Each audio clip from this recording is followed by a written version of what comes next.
देखिए, उस नज़रिया से तो ये हुआ ही नहीं था। ये एक कैलेंडर में शेड्यूल्ड सेमिनार था।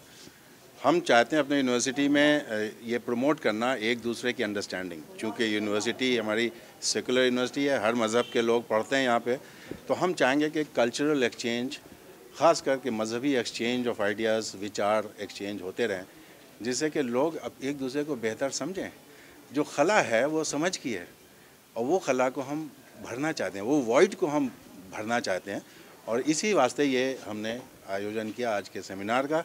इससे उससे कोई जोड़ नहीं है, कोई लिंक नहीं। देखिए, नफ़रतों की दीवारें ऊंची हो रही हैं, और इसमें अगर मज़हब के मानने वाले एक साथ इकट्ठा ना हों और उन दीवारों को गिराने की कोशिश ना करें, तो फिर नफ़रत और बढ़ती चली जाएगी।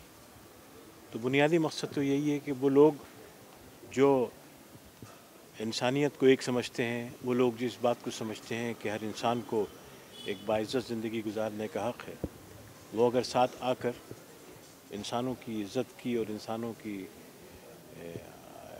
हुकूक़ की बात करें, तो उससे बेहतर कोई बात नहीं होगी। तो पिछले दिनों से इंडिया में कुछ धर्मांतरण को लेकर के इशू शॉर्ट चल रहा है, उसे अमेरिका में किस तरह से लोग देख रहे हैं? उसमें हिंदुस्तान की बदनामी हो रही है, और लोग ये समझ रहे हैं कि ये एक ऐसा मुआशरा है जिसमें लोगों को आज़ादी नहीं है, जिसमें डर और धौंस से काम किया जाता है, जिसमें लोगों को ब्लैकमेल किया जाता है, और जिसमें लोगों को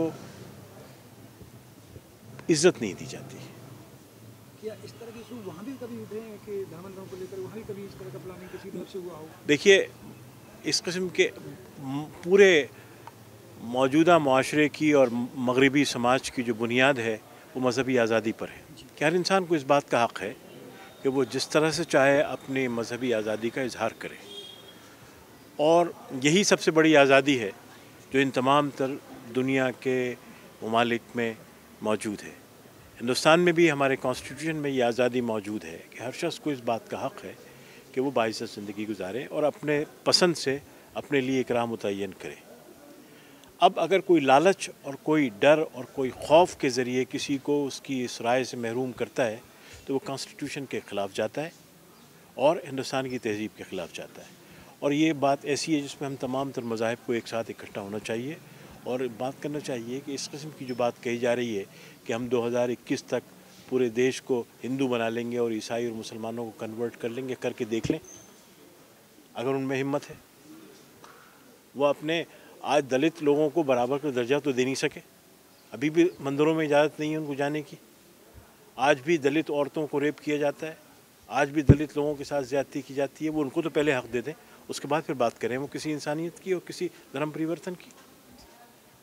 अच्छा, ये इस संबंध में आप क्या सोचते हैं? हिंदुस्तान का कॉन्स्टिट्यूशन कह रहा है कि आज़ादी है, हर इंसान को आज़ादी है, बजाय इसके कि आप उसको डराएं और धमकाएं और ये कहें कि तुमको लालच के उसमें दे दिया गया है, उसको एम्पावर करें एजुकेशन के ज़रिए ताकि वो अपनी राह खुद बता सके, ताकि वो खुद फैसला कर सके कि उसको के लिए कौन सा रास्ता बेहतर है। अगर कोई मुसलमान आज़ादी फ़िक्र के नतीजे में हिंदू होना चाहता है, ईसाई होना चाहता है, तो उसको पूरा हक़ है, कॉन्स्टिट्यूशन भी हक़ देता है और इस्लाम भी देता है कि अगर वो मतलब छोड़ना चाहे उसको छोड़ दे। आपने अपने स्पीच में एक बार बताया था कि कितने मुसलमान हैं जिनको रोटी के लिए जूझ रहे हैं, कितनी आबादी ऐसी होगी जो हिंदुस्तान की तकरीबन 43% मुसलमान ऐसे हैं जो कि आज भी रोटी के लिए तरस रहे हैं। और पूरे देश की बात कीजिए, मुसलमानों की बात नहीं है, सारे इंसानों की बात है, इसलिए कि भगवान तो सबका भगवान है, रब तो सबका रब है। और अगर हम आपस में एक दूसरे को बांट लें और ये कहें कि हिंदू के टीयर्स जो हैं वो ज़्यादा अहमियत रखते हैं और मुसलमानों के ज़ख्म कम अहमियत रखते हैं, तो ये गलत बात होगी और हम अपने आप को बांट रहे होंगे। हमसे की कंडीशन आज ये है। देखिए ये सब जिम्मेदार हैं, किसी एक को आप उंगली नहीं उठा सकते, ये सब जिम्मेदार हैं इसके। क्या मुस्लिमों को वोट बैंक का अरे कहाँ की वो बेचारे, उनको तो पढ़ना भी नहीं आता, उनको तो लिखना भी नहीं आता, उनकी आबादी जो है गुर्बत में रह रही है यार। उन्हें यही नहीं पता कि वोट क्या होता है, उन्हें यही पता नहीं होता कि बैंक क्या होता है, उन्हें यही पता नहीं कि मुसलमान किसको कहते हैं।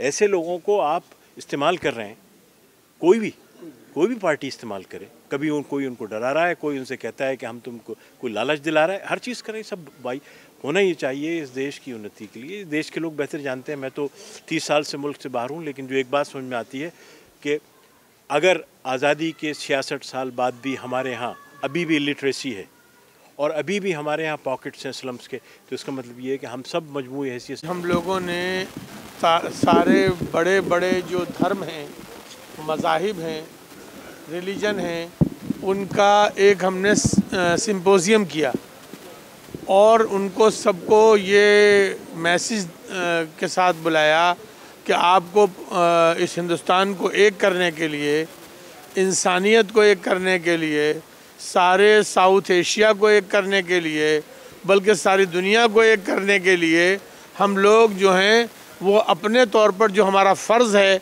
वो अदा करें।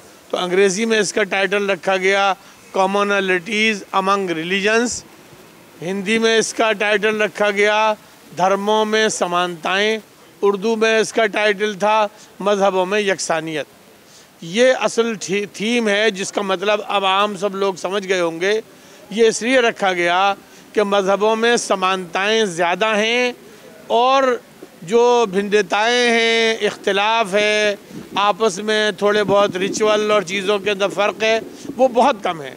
सारे लोग किसी न किसी खुदा को या बड़ी ताकत को मानते हैं, सारे लोग अखलाक की ताकत को मानते हैं, सारे लोग इंसानियत को मानते हैं, सारे लोग रूहानियत को मानते हैं, सारे लोग ये जानते हैं कि जो भी हम कर्म करेंगे उसका हमें किसी न किसी शक्ल में उसका जवाब देना पड़ेगा, इम्तिहान देना पड़ेगा।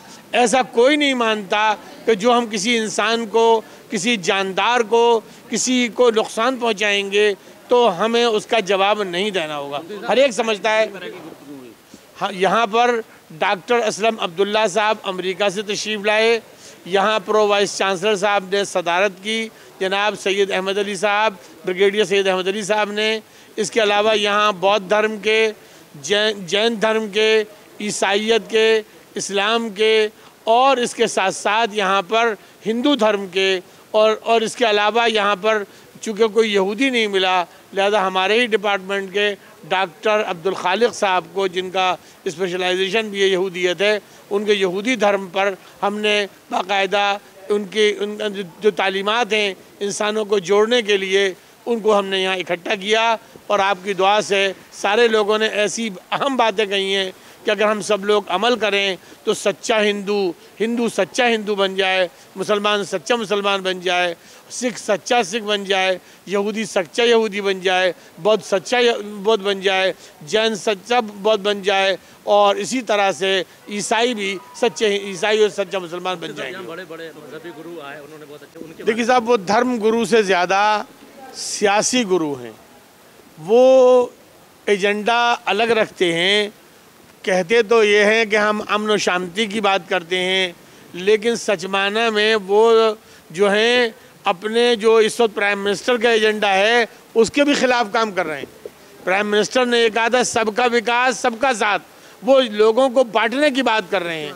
वो किसी भी हाल में भागवत साहब जो हैं, मोहन भागवत साहब जो हैं, किसी तरह भी देश को तरक्की देने की बात नहीं कर रहे, लोगों के दिलों को जोड़ने की बात नहीं कर रहे, बल्कि लोगों के दिलों को तोड़ने की बात कर रहे हैं। मैं उनसे दरख्वास्त करूंगा कि अपनी एनर्जी को वो हिंदू धर्म के मुताबिक इस्तेमाल करें, क्योंकि ये हिंदू धर्म के खिलाफ बात है। समानताओं के होते हुए भी हमें उन विषमताओं का अथवा विविधताओं का स्वागत करना पड़ेगा। और इसको विविध भाषाओं को बोलने वाले, अनेक विचार क्रियाकलाप करने वाले, बहुत आकार प्रकार और रंग रूप वाले और विविध सुगंधी देता है। अगर केवल गुलाब ही गुलाब खिला रहे तो वो ज़्यादा अच्छा लगेगा, अथवा उसमें अनेक प्रकार के दूसरे भी पुष्प खिले। उनके सद्विचार हमें प्राप्त करने हैं। तो मैं एक उदाहरण देना चाहता हूँ। अभी 19 तारीख को संत मेथोडिस्ट स्कूल में एक बहुत शानदार कार्यक्रम मनाया गया। पूरी शहीद के 4 नाम मैंने आपको बताए। उनमें से 2 व्यक्तियों के नाम मैंने जो पहले बताए, पंडित राम प्रसाद बिस्मिल और अशफाकुल्लाह खां, शाहजहांपुर के आर्य समाज में ये दोनों रहते थे। एक थाली में भोजन करते थे और जब पंडित राम प्रसाद हवन करने जाते थे तो सहायता के लिए समिधाएं अर्थात लकड़ी को, और वो स्नेह यहाँ तक बढ़ गया कि एक बार अशफाकुल्ला खां जब बीमार पड़े, उनको बुखार आया और वो बेहोशी में राम राम बोलते चले जा रहे थे, तो घरवाल बिस्मिल को याद कर रहा था। मैं राम को नहीं याद कर रहा था, मैं राम प्रसाद बिस्मिल को याद कर रहा था। ये है। तो इस मान्यता चलते हुए यहाँ पर आती है बात कि एक टेलीग्राम आया और वो टेलीग्राम बहुत पीड़ाजनक था, दुखदायी था। तो जेलर ने सोचा, लेते हुए एक अंतिम संदर्भ पढ़ाना चाहता हूँ जिससे हमें पता चलेगी कि जब मजहब का नाम लिया जाता है, वो धर्म का नाम लिया जाता है, वो समानांताओं पर ही जीवित रहता है। ये अंतिम संदर्भ में आता है। देखिए, राक्षसों को भी बुला लिया और उन्होंने कहा कि अगर हम अलग अलग बात करेंगे तो पक्षपात समझा जाएगा और देवता हमारे इस ब्रह्मलोक में भी ऊपर जो हमारी दावत खा लेगा, क्योंकि आप हमारे मेहमान हैं दोनों ही, हम दोनों को भोजन कराएंगे। जो हमारा भोजन ग्रहण कर लेगा उसको हमारा वरदान अपने आप प्राप्त होगा। देखो, आपस में इख्तिलाफात मत करना, अपने आप को फिरकों में मत बांटना, अपने आप को ग्रोहों में मत बांटना। अगर तुमने ऐसा किया, बावजूद इसके कि तुम्हारे पास कानून भी आएगा, हिदायत भी आएगी, तो तुम बहुत बड़े अजाब और बहुत बड़ी अजियत में मुब्तला होगे। और हमने अपने आप को उस अजियत और अजाब में मुब्तला किया है। कभी हम एक दूसरे को मारते हैं मजहब के नाम पे, और जब हम दूसरों को मार के थक जाते हैं तो आपस में एक दूसरे को मारना शुरू कर देते हैं, शिया और सुन्नी के नाम पर, देवबंदी और बरेलवी के नाम के ऊपर। और फिर हम सब इस गुरूर के साथ अपनी इबादतगाहों में आते हैं कि हम उसकी इबादत कर रहे हैं और उसकी बात को मान रहे हैं। तो रंग खून का तो वही है। हो सकता है ब्लड ग्रुप अलग अलग हो, मैचिंग ना करे, O हो, RH हो, AB हो, लेकिन रंग तो सबका एक ही है। Then why this problem? मेरी दरख्वास्त ये है कि हम एक दूसरे की समझने की कोशिश करें। हमें और पढ़ना चाहिए क्रिश्चियनिटी के बारे में, जूडाइज्म के बारे में, हिंदुइज्म के बारे में। हमें उनके ढूंढने चाहिए वो चीज़ें जो काबिल एहतराम है और उनको अपनाने के लिए, वो चीज़ें जो उनके और हमारी कॉमनैलिटीज़ हैं। और देखिए कि बहुत सी चीज़ें कॉमनैलिटीज़ मिलेंगी आपको। बहुत सी चीज़ें मुफ्ती जाहिद साहब ने कही और फादर वर्गीज़ ने भी कही।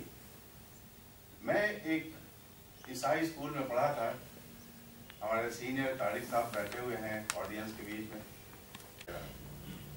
मैं इस ऑर्गेनाइजर्स को मुबारकबाद पेश करना चाहूँगा और मुझे उम्मीद है